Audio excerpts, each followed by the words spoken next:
The UN Humanitarian Office has reported on civilian suffering in Libya. It says there's been an unprecedented escalation in fighting in the coastal city of Derna. In the past week alone, at least 5 civilians have been killed, 2 of them children, it seems. Clashes and air raids have also cut electricity and water supplies to over 100,000. The head of the UN Humanitarian Office in Libya described in more detail the situation there. Instability is high in various places in Libya, so there's always a potential for escalation. The situation in Derna is very challenging. We have seen an escalation of conflict over the last period, but it definitely has intensified over the last few days. Our main concern is that the humanitarian needs, so the need for water, food, medicine, medical supplies, is increasing very rapidly, and we also have severe concerns for the protection of civilians who find themselves caught in the conflict. The UN report comes as the French president's been pushing for negotiations between the country's warring parties. Our senior correspondent Mor Gazdiyev next has more on what role France really wants to play in Libya.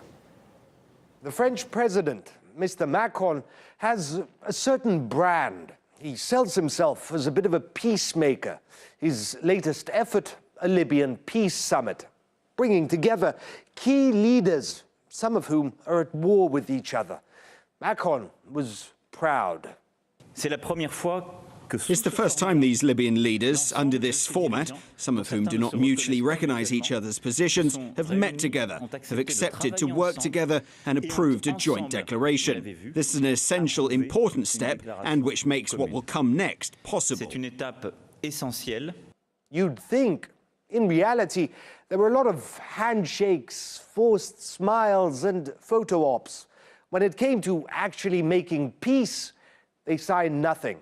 Any agreement they had was verbal. In diplomacy, that means nothing.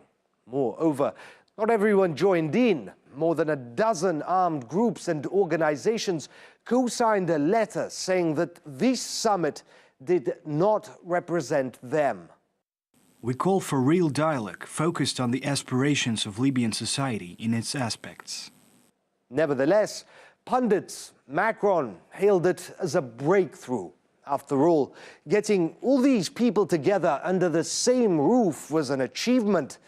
Not so much. The main actors were there in July last year at this same summit, also hosted by Macron. The courage that is yours today by being here and by agreeing to this joint declaration is historic. It's to take a risk, despite things that could have been against, despite the actions of others, to work towards a process of national reconciliation and long-term peace. And nothing changed. But maintaining the brand takes effort. Macron's really trying. The Libyan people aspire to safety, stability, to live better, to be able to express their sovereignty. Yes, about safety and stability. Derna, a coastal city in Libya, has been under siege for almost a year now, and it's only gotten worse. The escalation of fighting there has reached unprecedented levels, warns the UN. The Libyan National Army, led by General Haftar, who was at Macron's summit, is trying to take the city from a local warlord and Islamists. It's been a tough battle. On this happy occasion, we say that 0 hour for Derna city liberation has come. Local sources report that Derna protection forces are currently taking positions amongst civilian infrastructure in residential areas, mostly in the centre of the city and reportedly in civilian clothing. Since 22nd May, there has been a rising civilian casualty toll as a result of indiscriminate shelling of residential areas. General Haftar's arch-rival, Khalid al-Mishri, was also at Macron's gathering. He urged for an immediate ceasefire in Derna and took a jab at the general. I don't recognize a chief commander named Haftar.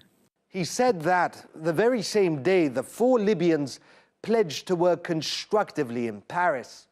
No surprise that nothing was signed, merely endorsed.